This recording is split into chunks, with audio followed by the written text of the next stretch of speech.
વ્યાસજીએ બે હાથ જોડી નતમસ્તક નમાવી સુખદેવજી મહારાજને પ્રણામ કરી પોતે પોતાના આશ્રમ તરફ ગયા. સાહેબ, આ હિન્દુસ્તાનની સંસ્કૃતિ છે કે બાપ દીકરાને પગે લાગે. વિવેકી ને વિદ્વાન દીકરો હોય તો એને પણ પગે લાગવું જોઈએ. આ હિન્દુસ્તાનની સંસ્કૃતિ છે. પગે તો લાગે જ છે બાપ. અમુક દેશોમાં પશ્ચિમી ના નથી. આપણે એમ કહેતા હોય કે આપણે એ લોકો આપણને કહેતા તમારા બાપ તમારા દીકરાને પગે લાગે તો અમારા બાપે લાગે છે. પણ એમ કે બેટા હવે જમવા દે ને, ભૂખ બહુ લાગી છે, કપડા દે પહેરવા માટે હારા, એવી રીતે પગે લાગે છે. આમ પગે નથી લાગતા. વાહ બેટા વાહ, છાતી ગદે ગદે ફરતી હોય એવી રીતે. વ્યાસજી પોતાના આશ્રમમાં આવ્યા. વ્યાસ વિચારતા હતા કે આ બધું ગ્રંથ મેં બનાવ્યો, હવે શું કરીશ, કોને આપીશ, વિચારતા હતા. સ્વાર્થ માટેની આ દુનિયા દુખી થઈ જાય. આપણે દીકરાઓ ઘર છોડીને વયા ગયો, છાપામાં આપણે જાહેરાત વાંચીએ ને કે બેટા ઘરે પાછો આવતો રે, તારી મમ્મી કઈ ખાતી નથી, ચિંતા કરે છે, તું જી કઈ સીમાન છે બસ, પણ તું પાછો આવતો રે, તારી બધી જ વાત મને માન્ય છે.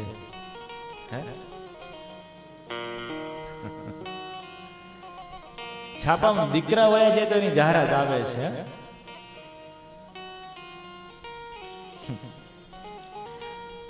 એક પતિ મહાશય છે ને, એની પત્ની ક્યાંક ખોવાઈ ગઈ, ક્યાંક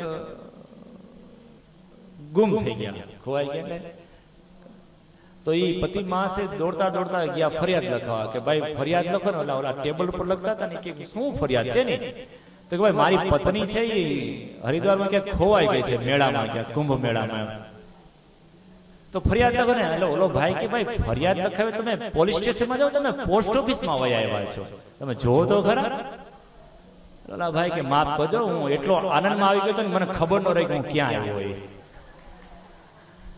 મારો આનંદ સમાતો નતો કે હું કઈ જગ્યાએ જાઉં છું. એટલે હું ભૂલથી પોસ્ટ ઓફિસમાં આવી ગયો. પોલીસ ચોકી ક્યાંક બતાવો ને, તો કે તો એ આગી રહ્યું, તો જવા દો, ન્યા છે કોણ જાય. લે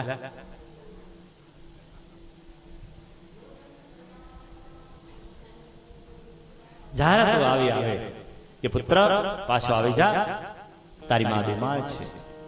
સુખદેવજી મહારાજ ત્યાં વયા ગયા છે. વ્યાસજી એના શિષ્યોને બોલાવ્યા. એને પણ યુક્તિ કરી. શું?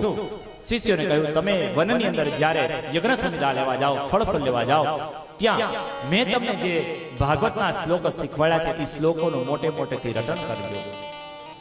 રટન કરતા હોય એ જ સમયે કોઈ 16-17 વર્ષની વ્યક્તિ, બાળક તમારી પાસે આવે, લંગોટ ધારણ કરેલું હોય અને તમને કહે કે આ શ્લોક તમે ક્યાંથી શીખા, મારે શીખવા છે, તો તમે એને કંઈ પણ કીધા વગર હાથ પકડીને આશ્રમમાં લઈ આવજો. કહેજો કે તમારે આ શ્લોક શીખવા હોય તો મારે ત્યાં આવો. શિષ્યોએ આજ્ઞા કરી. શિષ્યો વનમાં ગયા, જંગલમાં યજ્ઞ સંવિદા ગોતે, ફળ ગોતે. આ બધું કાર્ય કરતા કરતા શિષ્યો ભાગવતના શ્લોકો મોટે મોટેથી બોલે. બર્હાપીડમ નટવરવપો કર્ણયો કર્ણિકાર યત પ્રજવાસમ કનકસકપીશમ વૈજયંતી ચમાર રંદ્રાણવેણુ સ્વસુખમુપયા રૂપયો ગોપવૃંદે. મજાના શ્લોકોનું રટણ કરે. સુખદેવજી મહારાજ સમાધિમાં બેઠેલા છે. કાનની અંદર જેવા શ્લોક આવ્યા, આંખ ખોલી સમાધિમાંથી આજુબાજુ નજર કરી, જે તરફ શ્લોકોનો અવાજ આવતો હતો એ તરફ સુખદેવજી મહારાજ પ્રાણ કર્યું છે. વ્યાસજીના શિષ્ય શ્લોકનું રટણ કરતા હતા. શિષ્યને પૂછ્યું, તમે આ શ્લોક બહુ સુંદર ગાઓ છો, કેવા સુંદર શ્લોક છે જેની અંદર મારા પ્રભુના ગુણગાન છે, પ્રભુના ભક્તોના ગુણગાન છે, મારા ઠાકોરજીના ગુણગાન છે. કૃપા કરી આપ આ શ્લોક મને શીખવાડો. આપ ક્યાંથી શીખ્યા છો? શિષ્યો કહ્યું કે ભાઈ અમે આ શ્લોક આપને શીખવાડી ન શકીએ, પણ જો તમારે શીખવા હોય તો તમે એક કામ કરો, આ શ્લોક શીખવા માટે અમારી સાથે આશ્રમમાં આવો. અમારા ગુરુજી અમને આ શ્લોક શીખવાડ્યા છે. શ્લોક શીખવાના લાલચથી, જિજ્ઞાસાથી શુકદેવજી મહારાજ શિષ્યોની સાથે વ્યાસાશ્રમમાં આવ્યા. જેવા વ્યાસાશ્રમની અંદર પ્રવેશ કર્યો, વ્યાસ મુનિએ એના પુત્રને જોયા. વાહ!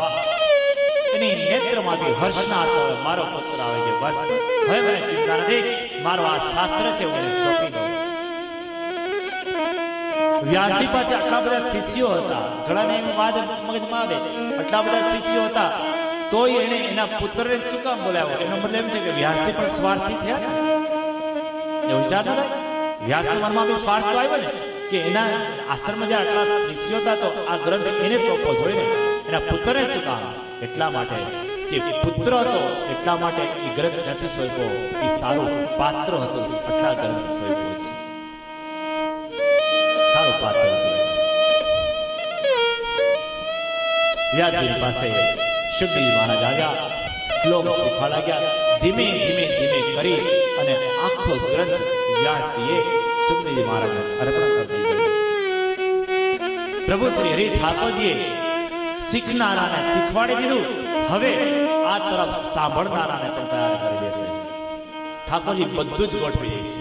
એક વસ્તુ તૈયાર થાય ને પછી બીજી મળે, પણ આપણે સીધું છેલ્લું પગથિયું ચડવું કેમ ન લાગે?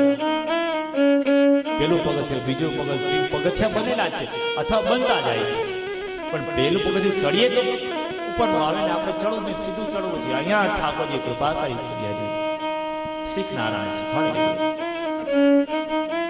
અધિકારી વક્તા બનાવી દીધા, હવે અધિકારી શ્રોતા બનાવે છે. બહુ આનંદ મળે છે. પ્રથમ સ્કંદ છે એનું નામ જ અધિકાર લીધા છે. આ કથાની અંદર શ્રોતા અને વક્તા બંને અધિકારી હોવા જોઈએ. વક્તા અહીંથી તમને કહે અને પછીનું આચરણ ન કરે તો પછી ન કામ.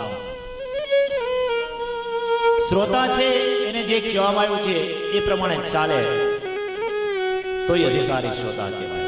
ઉત્તમાધિકારી, મધ્યમાધિકારી અને હીનાધિકારી, આ ત્રણ પ્રકારના શ્રોતાઓ બતાવ્યા છે. ઉત્તમા, મધ્યમા અને હીના. ઉત્તમ સારું, મધ્યમ ઠીક અને હીના સાવ. હવે આપણે કેવા શ્રોતા છીએ જાણવું છે આપણે? હે જાણવું ને? કોઈની મુંડી હલતી નથી, મને લાગે જાવા કથાને આગળ તો કથાને આપણે આગળ લઈ જાય. જાણવું છે તમે છે ને ત્યાં બેઠા બેઠા કઈક હાકોટા કરો મને ખબર પડે કે આ દૂધ ડોળામાં જાય છે. આ દૂધ દોવાતું હોય પછી મને એમ થાય બહાર ઢોળાતો મતલબ નથી ને ભલામણ. હે હાકોટા કરે મને ખબર પડે ને. અમારા આ ભાઈ નરહરિભાઈ છે ને, બહુ સારા સાહિત્યકાર છે, બહુ સારા ભજનિક ને બધું ગાય. તો એક દિવસ એ ભાવનગર પ્રોગ્રામ લેવા ગયા ને તો મોટું ઓડિટોરિયમ છે, લગભગ 1000-1200 માણસની મેદની અહીંયા બેસી શકે. પ્રોગ્રામ ચાલુ થયો 10-15 મિનિટ, અડધી કલાક, પૂરી કલાક, 2 કલાકનો પ્રોગ્રામ પૂરો થઈ ગયો. કોઈ ન તાળી વગાડી, ન કાંઈ બોલ્યા. નરહરિભાઈ છે ઓલા આયોજકને કીધું, ભાઈ તમે ક્યાં આવી જગ્યા ક્યાં લઈ આવે? મારો તો મોડો ગયો આખો. કે અમે કઈ પૈસા માટે થોડા આવીએ છીએ, અમને તો સારા શ્રોતાની જરૂર છે. કોઈ ન તાળી વગાડી, ન કોઈ હોકાટો કર્યો. ત્યારે ઓલા આયોજકે કીધું કે ભાઈ આ તો બેરા મૂંગાની શાળાવાળા બધાય છે, તમને ન્યા પ્રોગ્રામ કરવા લે. બેરા મૂંગાના માણસો બેઠો હોય ત્યાં તાળી ન પડે, ત્યાં હોકાટાય ન થાય. શ્રી કૃષ્ણ કનૈયા લાલ. તો કેવા શ્રોતા છે આપણે બતાવીએ. એક નગરની અંદર રાજા પોતાના મહેલના ઝરૂખામાં ઉભા હતા. એ જ સમયે એક મૂર્તિ બનાવનાર મૂર્તિકાર ત્યાંથી પસાર થયો. એની પાસે 3 મૂર્તિ હતી. 3 મૂર્તિની સાઈઝ સરખી, 3 મૂર્તિનો કલર સરખો, 3 મૂર્તિના વસ્ત્રો, અલંકાર બધું જ સરખું. આ બે એક જુઓ ને બીજી ત્રણે ત્રણ મૂર્તિ સરખી. એટલે રાજાને મૂર્તિ એવી સુંદર લાગી એટલે ગમી ગઈ. એટલે મૂર્તિવાળાને બોલાવ્યો કે ભાઈ તું આયો, મને જોઈએ છે મૂર્તિ. મૂર્તિવાળાને કહ્યું કે ભાઈ તારે મૂર્તિ મારે જોઈએ છે, એનો ભાવ શું છે? એટલે મૂર્તિ વેચવાવાળા વ્યક્તિએ કહ્યું કે આ એક મૂર્તિ પર હાથ મૂક્યો, કીધું કે આ મૂર્તિ લેશો ને એના 1000 રૂપિયા. બીજી મૂર્તિ પર હાથ મૂક્યો, આ તમે મૂર્તિ લેશો તો એના 5000 રૂપિયા. ત્રીજી મૂર્તિ પર હાથ મૂક્યો, તમે આ મૂર્તિ લેશો ને તો એની તો તમે જેટલી કિંમત આપશો એટલી ઓછી. રાજાને આંખ આમ પડી થઈ ગઈ, હે શું વાત કરો છો? મૂર્તિકાર કે ભાઈ આ ત્રણેય મૂર્તિ તમારી સરખી છે. રાજા કહે એની આંખ, એના નાક, એના કાન, એના હાથ, એના વસ્ત્રો, અલંકાર બધું સરખું. છતાંય આના 5 આના 10 ને આ મૂર્તિ એમ તમે કહો કે એ અમૂલ્ય, એની કોઈ કિંમત નથી, એ વળી એની વિશેષતા છે? તો કે હા વિશેષતા છે એટલે તો કિંમત છે. તો કે શું વિશેષતા છે મને કહો? મૂર્તિકારે ત્યાંથી એક દર્ભની સળી લીધી અને 5000 રૂપિયા વાળી જે મૂર્તિ હતી ને એ દર્ભની સળી એના કાનમાં નાખી. એ દર્ભની સળી આ કાનમાંથી નીકળી ગઈ. કીધું કે આના 5000 રૂપિયા. અચ્છા બીજી મૂર્તિના કાનમાં સળી રાખી, એ દર્ભની સળીના પેટમાં વહી ગઈ. આના 10000 રૂપિયા. ત્રીજી મૂર્તિના કાનમાં દર્ભની સળી નાખી, એ મૂર્તિના કાનમાં સળી નાખતાની સાથે એ સળીના મોઢામાંથી નીકળી. આની કિંમત અમૂલ્ય, આની કોઈ કિંમત જ નથી. કથા સાંભળીને આ કાનેથી કાઢી નાખો 5000, કથા સાંભળીને પેટમાં રાખો 10000, કથા સાંભળીને બહાર આપણે જઈને કથા પાછી કહીએ અમૂલ્ય કિંમત. હવે આપણે નક્કી કરવાની કે આપણી કિંમત કેટલી.